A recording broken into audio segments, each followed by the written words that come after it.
Do you look at your mountain of goals and feel stuck? Or have you already achieved great things and yet you know there's still more? Then you've come to the right place. We're here to offer practical tools and tangible strategies to change your mindset and challenge you to produce a life beyond the norm. I'm Nate. I'm Laura. Welcome to the Transcendence Podcast.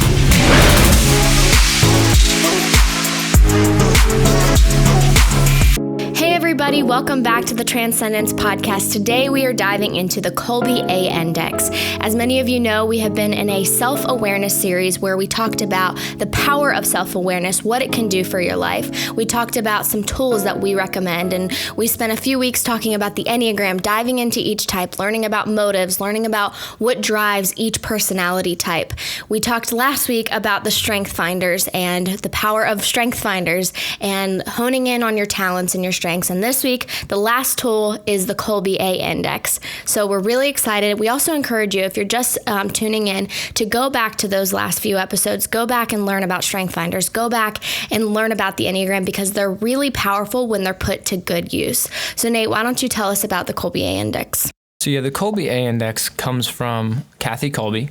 That's who it's named after. And it's an assessment that helps uncover a part of the brain the part of the mind that is not researched very often. So her and a group of philosophers, they all agree that there's three parts to the mind.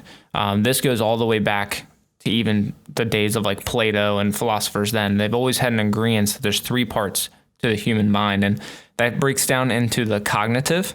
This is the way you think. This is your intelligence. This can be grown through, learning and repetition, and this is how you determine how smart somebody is. Now, the second one is the affective part of your mind. The affective part of your mind is the one that determines your emotion, oftentimes determines personality, oftentimes determines, your way that you utilize emotions to cope, to grow, and to communicate with others. These two are greatly studied. There's tons of assessments, there's tons of tests, there's tons of things that break these down. There's tons of research on these two types because these are the two types that are easiest to research. Now, what Kolbe A Index does, the Kolbe A Index reveals the third part of the mind. It's the conative, not the cognitive, the conative. The conative contains your instincts. This contains your natural method of operation. This is how you best problem solve and work towards solutions. This is how you best actively work out those ideas.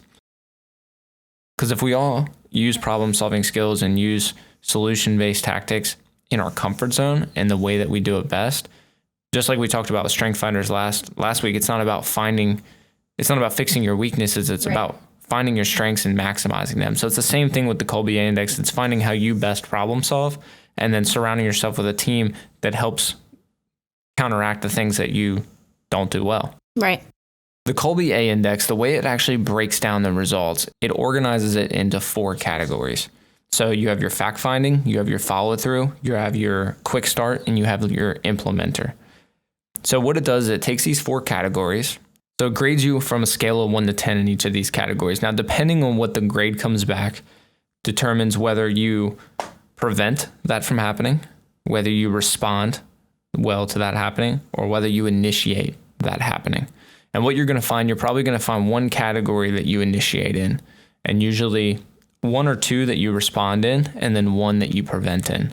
And we're going to go in depth and, actually explain what all these things mean. But basically, with your fact finder, your follow through, your quick start, your implementer, they'll be across the top, and then there'll be these columns coming down that actually give you that score. Now, like I said, if you score a 1 through 3, you're prevent. That's your prevent section. It's how you won't act or how you'll prevent problems from happening in that area. Now, if you score a 4 through 6, this is the respond category. This is how you are willing to act and respond to opportunities. If you score a 7 through 10 in one of the categories, this is your initiate. This is how you will act and initiate solutions. I don't even think it's possible that you can initiate in more than one category. Like I said, you'll probably have 1 or 2 that you respond in, and probably 1 that you initiate in, and probably 1 that you prevent. So let's break this down. What does it mean in each category? So with 4 major categories and 3 behaviors, you're actually going to get 4 out of the 12 results that most associate with you. So with the fact finder, if you score a 1 through 3, you're in the prevent category. You prevent analyzing and you get bogged down in details. The best thing for you to do, and the thing that you usually do best to prevent this from happening is you simplify. You rather simplify all the details and find facts at their simplest form. If it gets too involved, you're going to get lost and you're going to push it to the side. Now, if you're the respond, you score a 4 through 6 on the fact finder. The respond section, people tend to weigh out the pros and cons. They like to add specifics to general ideas. So they take the simplest form and the most complex form. They like to weigh out the two and make it very easy to communicate. They try to refine things. They like to see both sides and can refine them down to where it's a general understanding. The people that are preventative and the people that initiate both understand the people who respond. In the initiate, it's when you score 7 out of 10, you need all the details, you need all the strategies, and you need all the research. You are there to justify your reasoning for what you're about to do. You are a true fact finder, and you have to have everything in line before acting on anything. Now with the follow through section, the prevent 1 through 3, these are the people that rebel against structure. They don't like being put in a box. They don't like following the rules. They create their own rules. They are the best, though, at adapting. Because they don't follow the rules, they know different things are going to happen to them, so they're going to adapt well to certain situations. The respond, the 4 through 6, they adjust their existing plans based on the unexpected. They are the rearrangers. So the difference is the adapt people are just waiting for something to happen, where the rearranger, when something does happen, they can adjust as needed. The adapt people are actively looking for differences to happen to them. Now, the initiate, the 7 through 10, they need very structured systems. They need a design, and they need a strong sense of order.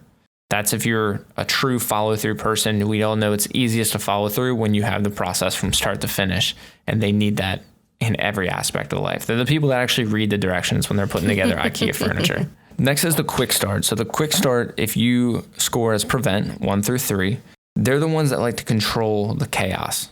They don't like to enter a crisis mode. And oftentimes when people do quick start, they enter chaos because there usually isn't systems and stuff put in place. So the people that prevent the chaos or prevent the quick start are often the people who stabilize the environment. They like everything to be kosher. They don't want anything out of order, and they don't want any chaos to arise. Now, the respond group, the 4 through 6, they mediate between vision and given. They find alternatives and they set deadlines.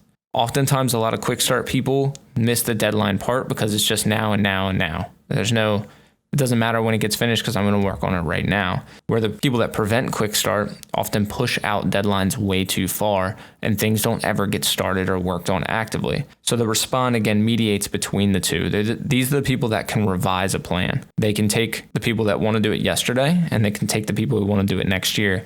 They can revise that plan and come to a happy median. Now, the initiative quick start's pretty simple. You want it now, you want it right now. And you need a sense of urgency, and you want everybody around you to have that same sense of urgency. These are the people that are best when they improvise. They oftentimes work off the cuff. They oftentimes don't have plans. They just get started and figure it out as they go. So next you have the implementer. Now, the people that prevent implementers, or those people who score 1 through 3, actually function without physical evidence. They focus more in their imagination. So they have a huge imagination. They like to elaborate on their imagination and often get caught up in just the vision of imagination, which oftentimes can paralyze your action. So people in the implementer category that are in the respond section, they score out of 4 through 6. They like to use tools for tangible and intangible purposes.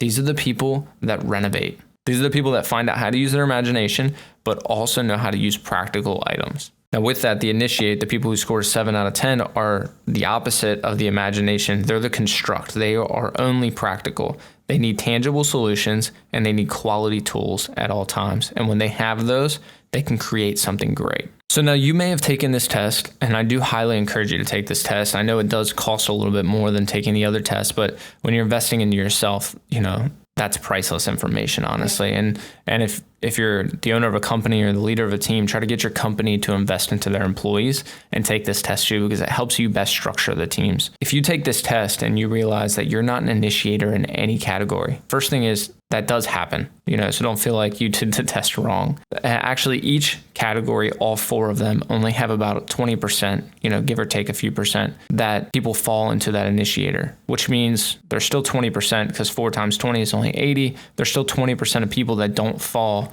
into the initiator category for any of the four types. What that means, it can mean one of two things. First, it can mean you're in transition. What Kolbe A Index refers to when they're saying in transition, it's where you actually may have answered questions that contradict each other. So it could have been that you answered a question of what you want to be and not what you are. And with these tests, the best thing to do is to use your honest opinion and maybe even get honest feedback from people around you of what you truly are and how you truly think, because that's the only way it's going to be accurate. To find out if you were in transition or not, retake the test. If you still find out that you have none in any of the initiation sections, all four types, the furthest you go down is respond, and maybe all four of them are respond. You are then what they call a facilitator. Facilitator means that you are the best at communicating between preventers and initiators. You're the people that help mediate as the group goes along. Every strong group, every core group should really try to find one facilitator. The strongest group of 5 people would be get one in the initiator category of each section and find one strong facilitator, because the facilitator is the one that can communicate through all of them. They're the ones that I would appoint the lead, because they know how to take the pros and cons of each person and the prevents and the initiates and put them all together to create a strong team. So that's honestly the best way to use the Kolbe A Index. We talked about the Enneagram, which focuses on your core motivation. It's why you do things. It's your heart behind doing things. We talked about the Strength Finders, which is your talents and what you're naturally good at. If we do what we're naturally good at, we're going to do even better, and we're going to succeed even further than trying to focus on what we're not good at. And now the Kolbe A Index. This is your mode of operation. This is how you best react. This is how you best act on a situation. So with that, like I said, if you're using it for your own personal growth and your own personal understanding, put yourself in situations that allow you to initiate more than prevent. If you scored like a 1 through 3 on fact finding, find someone that's an initiator in fact finding, and maybe find someone that's respond to help you communicate between the two. Like I said, the strongest teams are going to be teams that have one of each category plus a facilitator. It's a group of 5, and if you can structure a team like that, you will be astonished on how productive, efficient, and effective that group can be. So next week, we're actually going to wrap up our section of self-awareness, and we're going to do that through emotional intelligence, how we listen to our emotions, what they mean, and what are the core behind the emotion, and how to best react to them. I say it all the time, it's not about controlling or repressing your emotions. It's about listening to your emotions and acting on them properly. Keep in mind, this is your body's only way to communicate to itself.